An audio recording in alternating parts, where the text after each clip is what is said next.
Olá, seja bem-vindo ao JR Business.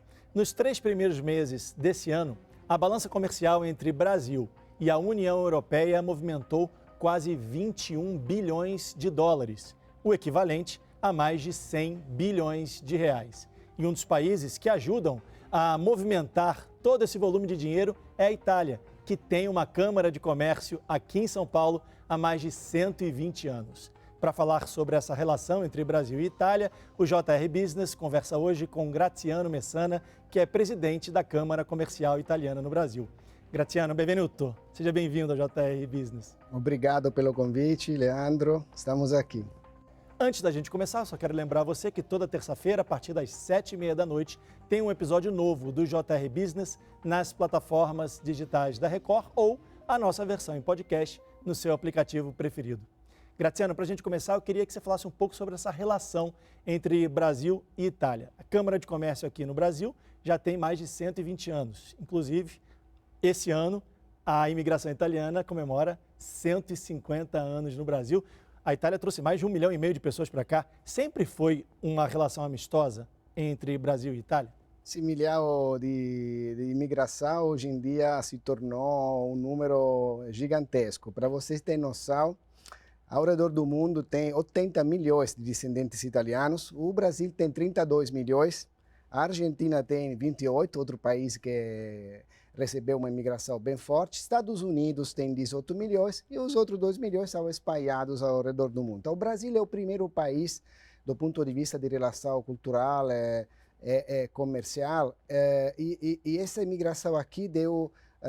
muitas pessoas emigraram aqui sem nada e construíram impérios. Podemos falar de vários, dos culturais que com o suco de laranja se tornaram os primeiros produtores no mundo, 30% de quota de mercado. Podemos falar da história dos Matarazzo, a história de muitos empresários que mudaram para cá. E a história da Câmara Italiana realmente é diferente de outros países, porque como você falou, tem 120 anos. Então, o que acontece? Acontece que empresários mudaram para cá, entenderam que se tornaram um grupo importante aqui na região.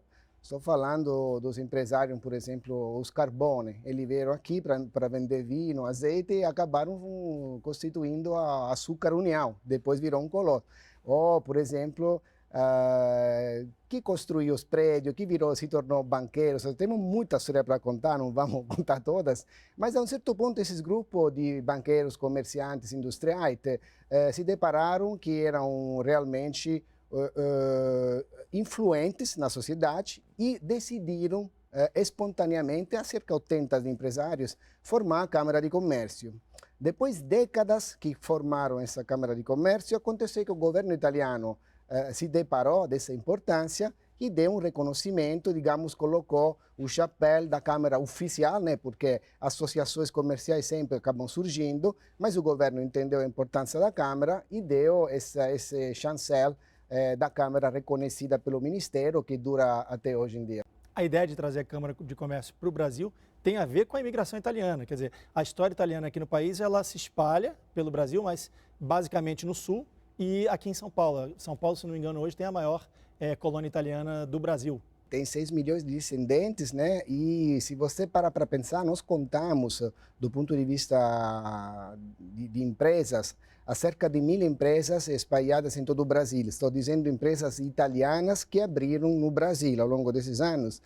E quase 600 estão no estado de São Paulo. Então você vê a proporção, também estão no sul, mas o São Paulo conseguiu atrair muito esse tipo de empresários que se estabeleceu aqui e criou laços extremamente fortes, robustos, que hoje são os indicadores das importações, exportações e balança comercial que você citou. É que eu falo assim, na verdade, essa história comercial entre Brasil e Itália se confunde também com a história do povo brasileiro, com a cultura do povo brasileiro. Aqui em São Paulo, por exemplo, se a gente não conhece um italiano ou um descendente de italiano, a gente é descendente de italiano. Eu, por exemplo, não sou italiano, mas sou casado com uma mulher que é cidadã italiana.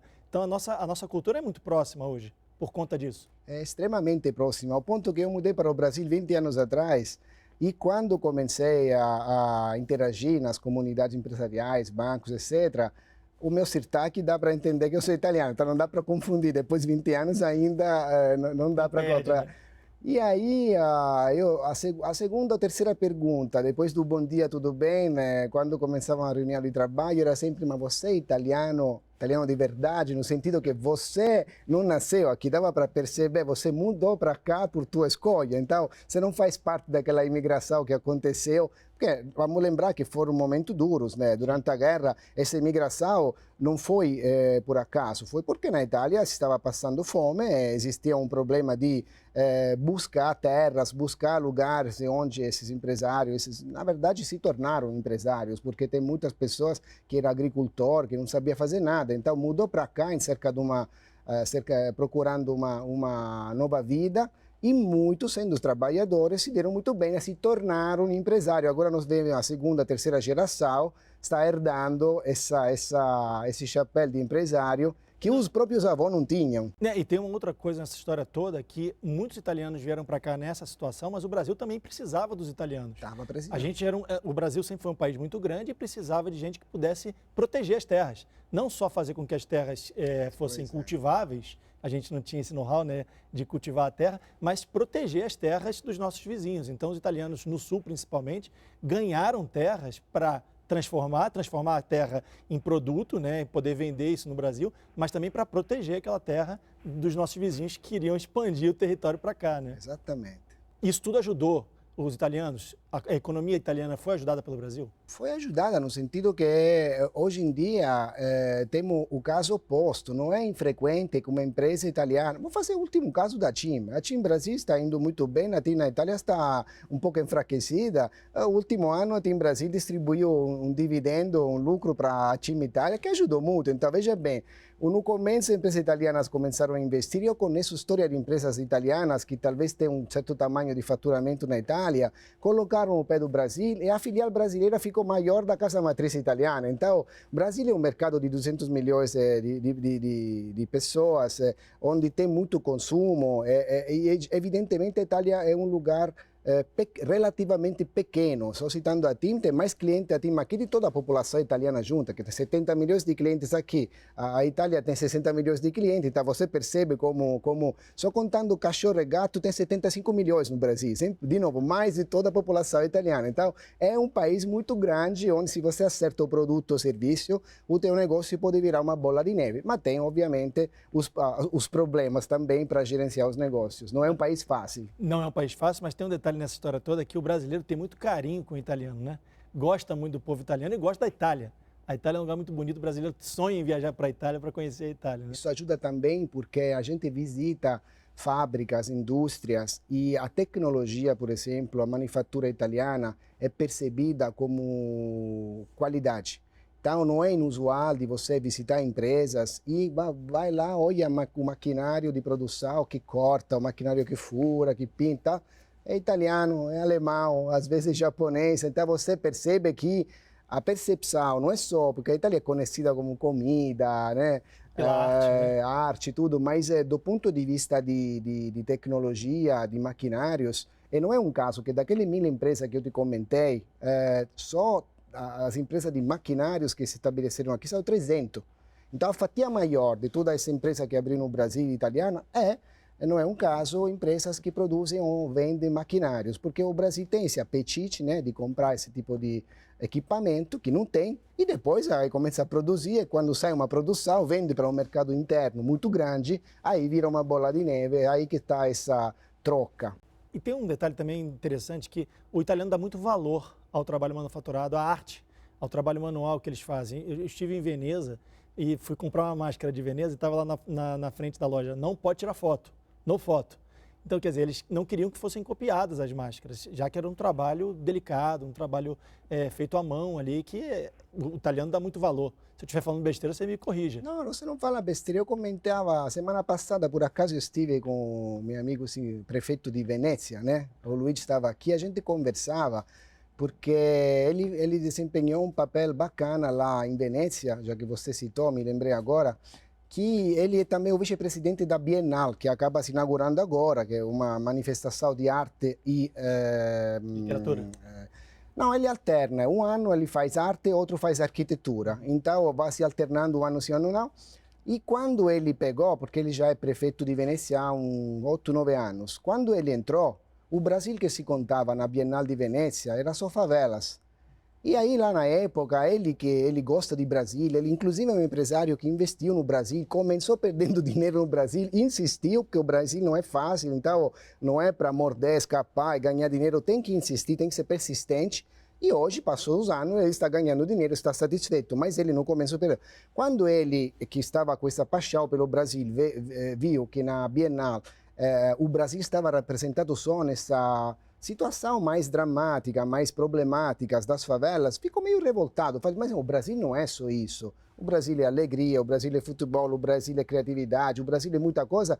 E ele, ao longo desses anos, conseguiu mudar a cara do pavilhão. Eu vou visitar semana que vem, lá em Venezia, ele mudou. Os pavilhões agora do Brasil lá dentro são muito mais conceituados e refletem muito mais a imagem do Brasil na Itália. Isso foi importante. É verdade, só não pode falar de futebol na Itália, né? Que depois de 94 virou... Aí deixou um trauma. Virou uma guerra. Eu quero pegar um gancho no que você falou aí, que o Brasil não é fácil para o empresário, porque o trabalho da Câmara Comercial Italiana é justamente fazer esse intermédio entre o Brasil e as empresas italianas que querem investir aqui. Quais são as dificuldades que essas empresas italianas enfrentam para trazer os produtos delas para o Brasil e para conseguir faturar aqui? É o seguinte, tem dois casos, não? Porque uma coisa é trazer um produto já acabado e querer revender um produto aqui, aí você vai bater na questão que o Brasil é um país que se protegeu muito, tem imposto de importação muito elevado e evidentemente isso atrapalha. Embora o Made in Italy tem, sabe, aquele produto premium que é reconhecido e tal, é claro que se você coloca imposto de importação extremamente alto, isso atrapalha. Isso acontece mais no varejo, porque falamos de comida, de vestuário, mas se você pega uma realidade industrial, uma solução tecnológica, a Câmara ajuda muito a explicar, por exemplo, várias vezes, que se aquela tecnologia não existe no Brasil, que na maioria das vezes é isso, né? Vamos filtrar, vamos limpar, sei lá, os esgotos, a água suja, transformar em água... Esse tipo de tecnologia, a Câmara tem uma facilidade para explicar e acompanhar as empresas a ter uma isenção do imposto de importação. Então, aquele inimigo que se chama imposto de importação, que várias vezes assusta, que a empresa italiana vem aqui, visita uma feira, entende que tem um mercado gigante, quando olha para ver como é que faz para trazer a tecnologia aqui ou o produto aqui, se depara que tem um imposto de importação enorme, aí se perde o entusiasmo, né? Então a Câmara explica como fazer os negócios de uma forma apropriada para a empresa média, pequena, porque vamos lembrar que o tecido empresarial e industrial italiano não é feito só de grande empresa, muito pelo contrário, tem, sei lá, 20 grandes empresas e o resto são tudo pequeno e média empresa. Então a gente pega esse target, explica como fazer os negócios no Brasil, dá os caminhos das empresas, mostra a oportunidade de um lado, mas também a ameaça. Agora, vou voltar no futebol só porque você falou de não falar.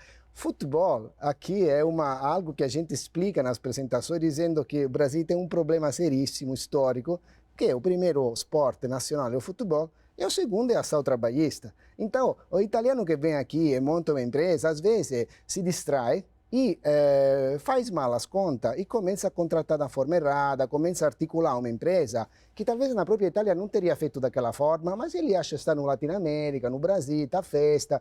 É claro que depois de 1 ano, 2 anos, o problema vira um grande problema e se paga a conta. Então a Câmara, de um lado, mostra as oportunidades, faz estudo de viabilidade, estudo de mercado, pega para as mãos o empresário, depois, claro, ele tem que contratar pessoas, empresa de consultoria especializada, que não é que a Câmara pode fazer tudo. A Câmara é para você entrar na porta e não escorregar. É para pegar, sabe, aterrissar em um lugar seguro, mostrar quais são as oportunidades, mostrar quais são as ameaças e daí tentar estradar a empresa no caminho certo. Esse é o papel principal do ponto de vista de business da Câmara, ajudar essa empresa a não fazer escolhas erradas, que é importantíssimo. Aqui no Brasil a gente tem uma expressão que é muito comum, que é dizer para não deixar vendido, né?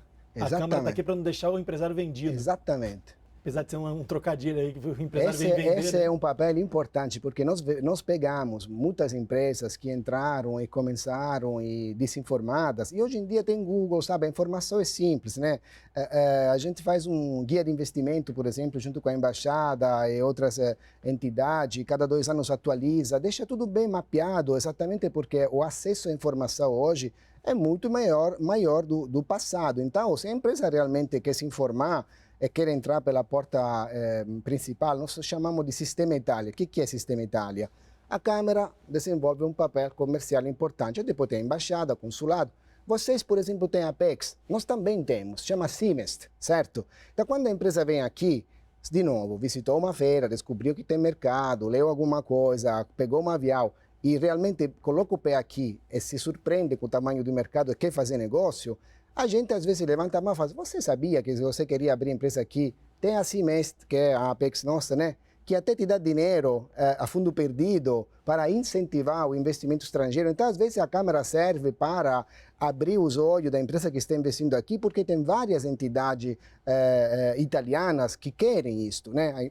A Itália vive de exportação. Uma empresa que se dá bem hoje na Itália não vende para o mercado doméstico italiano, exporta. Empresa italiana que vende só para o mercado italiano morre. Então, é muito estrategicamente, nas últimas 2 décadas, ficou muito importante até o governo, independentemente das coisas, ajudar as empresas a ir para fora, porque o mercado italiano é muito pequeno. Então, existem muitas outras entidades ligadas ao Sistema Itália e a Câmara serve para levantar a mão e indicar que tem, quais são as outras oportunidades para a empresa chegar aqui mais robusta, entendeu? Então, o empresário tem o equity, né, o capital dele, mas também se tem um sistema todo italiano que te ajuda a se instalar aqui, isso ajuda, facilita. Só uma curiosidade, a gente fez uma reportagem recente falando que tem algumas cidades pequenas, províncias na Itália, que estão convidando o brasileiro para morar lá, quer dizer, vendendo casas a €1 para a gente poder ir para a Itália, comprar casa, investir, enfim.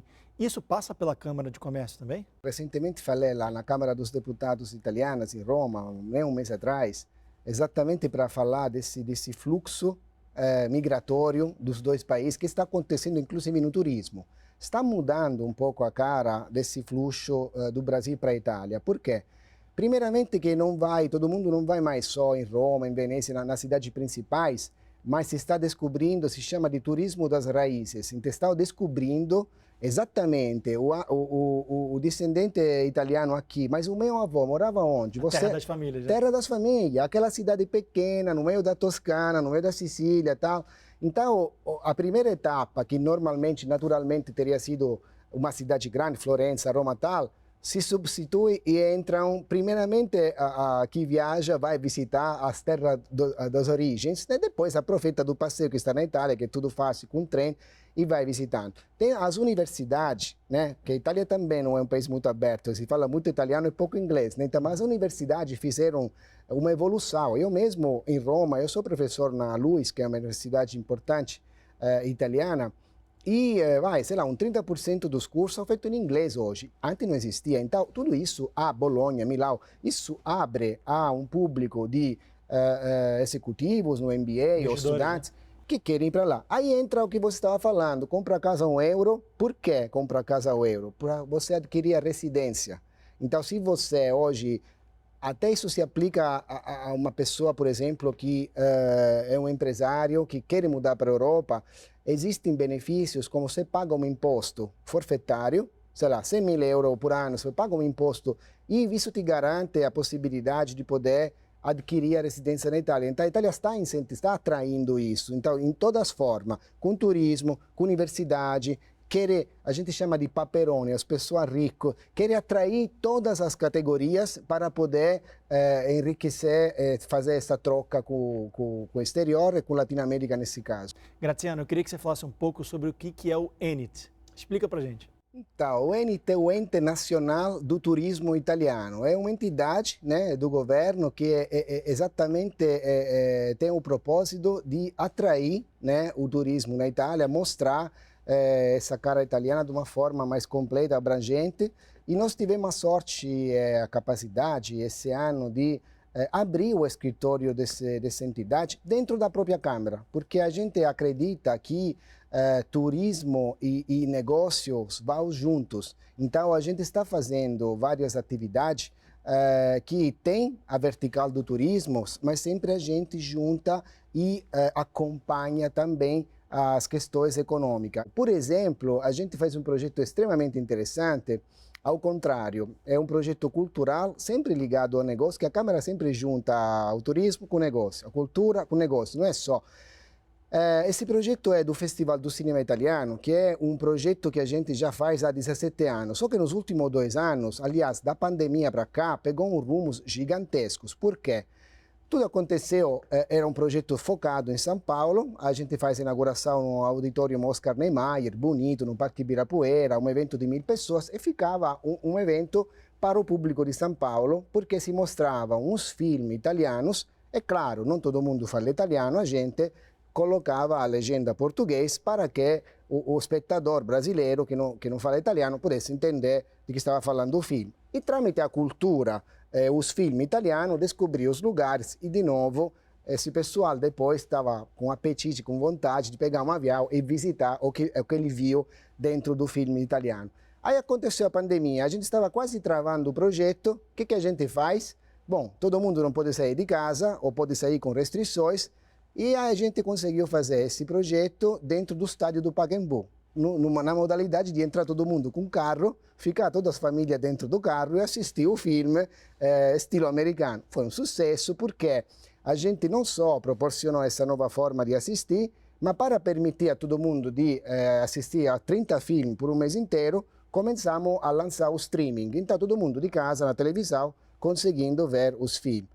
Passou a pandemia, a gente pegou a embaixada, falamos, esse projeto tem um potencial enorme. Se a gente quer ver e mostrar para todo o Brasil como é que é a cultura italiana, como é que é os hábitos italianos, quais são os lugares italianos, tramite os filmes, a gente vai fazer. O patrocinador, a Pirelli, a TIM, as empresas menores, o que tem em troca? Tem que eles podem divulgar a presença deles no Brasil, então nós capturamos financiamentos das empresas privadas, capturamos o apoio das embaixadas, dos consulados, e o que aconteceu? Que hoje o projeto do cinema a gente faz em 100 cidades do Brasil inteiro, sem projeções em salas, né? Não tem mais restrição, então são na sala do cinema, e quem assiste hoje de graça no streaming os filmes são 250 mil pessoas de graça que assistem a filme com legenda português, e é uma troca muito intensa nesse sentido de cultura e negócios, e isso tudo fomenta a saída para a Itália, por exemplo. A Câmara Italiana, as empresas italianas, elas estão mais de olho nas redes sociais? É isso? É que mudou os hábitos. Então, hoje se divulga de uma forma mais pontual com cluster. Então, por exemplo, a gente tem um projeto com as universidades. Na medida que a gente quer apoiar, empurrar os estudantes ou executivos brasileiros para estudar nas universidades, a gente faz 2, 3 eventos. Pegamos as universidades italianas, vamos fazer um evento e se monta uma estratégia de social media para quem? Que é o destinatário desse social media? Os estudantes e os executivos. Então, eles recebem uma informação direcionada. Antes a novela era a novela das 8, você quer assistir, assiste. Não quer, não assiste. Você acabou o jornal e aí entra a novela, você acaba assistindo. Mas mídia social é direcionada, é focada ao público. Então, o cinema vai para um público, a questão da universidade vai para um público, o investimento na Itália vai para um outro público ainda, porque não é todo mundo que pode investir na Itália. Então, entende? São públicos diferentes. Só para finalizar, eu queria fazer mais uma pergunta, que a gente falou muito sobre as empresas italianas que querem investir no Brasil. Mas se a gente tem empresa brasileira querendo investir na Itália, procura a Câmara Comercial também? Procura. Por exemplo, o último caso aconteceu essa semana, que tem o Salão do Móvel, né, em Milão, o evento mais importante da cidade, e uma empresa brasileira que se chama Ornare, né, acaba de abrir um showroom lindo e entra nessa grande família do design, né, onde o design brasileiro está sendo muito apreciado na Itália. Ou seja, a Itália é a pátria do design, está recebendo os brasileiros. Sabe que é o segundo país no Salão do Móveis de Milão que participa? O Brasil. Então, nessa semana, não tem hotel, não tem táxi, está tudo lotado e tem uma enorme comunidade brasileira em Milão mostrando os próprios produtos. Então, o fashion, o design, os móveis brasileiros, nesse momento, estão tendo uma excelente recepção. Mas não é só isso, não. Porque, por exemplo, você falou como é que a Câmara ajuda. Tem empresas, nesse momento, brasileiras, multinacionais, que estão investindo na Itália. A gente ajuda a procurar, por exemplo, tem uma empresa que está procurando uma grande empresa alimentar, tem uma empresa que está procurando uma empresa do setor elétrico, e tem empresas, vamos lembrar que também o Brasil, em alguma coisa, tem uma tecnologia de ponta. Por exemplo, biocombustível, o Brasil fez uma evolução e consegue produzir um biocombustível usando o descarte, né, o bagaço, algo que não tira alimento. Eu não vou tirar a soja para fazer o biodiesel, eu vou tirar o quê? O descarte de um alimento, madeira, bagaço, lixo orgânico. e conseguir fazer. Isso é uma tecnologia que, por exemplo, o Brasil ficou mais para frente. Então, existe uma empresa que está fazendo parceria com a Itália, porque está trazendo esse. Então, uma vez ou outra se encontra até uma tecnologia diferenciada, que o Brasil tem uma matriz energética que é o oposto da Itália. Na Itália e na França está suja a matriz energética. No Brasil, 84% é limpa. Se conta pouco lá fora, mas é a segunda matriz energética mais limpa do mundo inteiro. Então, quando você vai na Europa com uma matriz limpa, tem alguma coisa para contar, entendeu? Para que está nessa fase de transição energética, quer chegar lá. O Brasil já chegou. Claro, o hidroelétrico faz a parte principal, mas tem muito solar, tem muito eólico. Então, isso aqui é uma bela de uma sinergia quando se vai na Itália. Graziano, infelizmente nosso tempo chegou ao fim. Graziano Messana, que é presidente da Câmara de Comércio da Itália no Brasil, muito obrigado pela sua entrevista. Grazie mille. Obrigado a vocês pelo tempo, então. Uma entrevista imperdível. Se você quer acompanhar tudo que o Graziano da Câmara de Comércio Italiana aqui no Brasil falou, é só entrar no R7, no Play Plus ou no canal do YouTube do Jornal da Record. Tem também a nossa versão em podcast no seu aplicativo preferido. Muito obrigado pela sua audiência e a gente se vê. Tchau!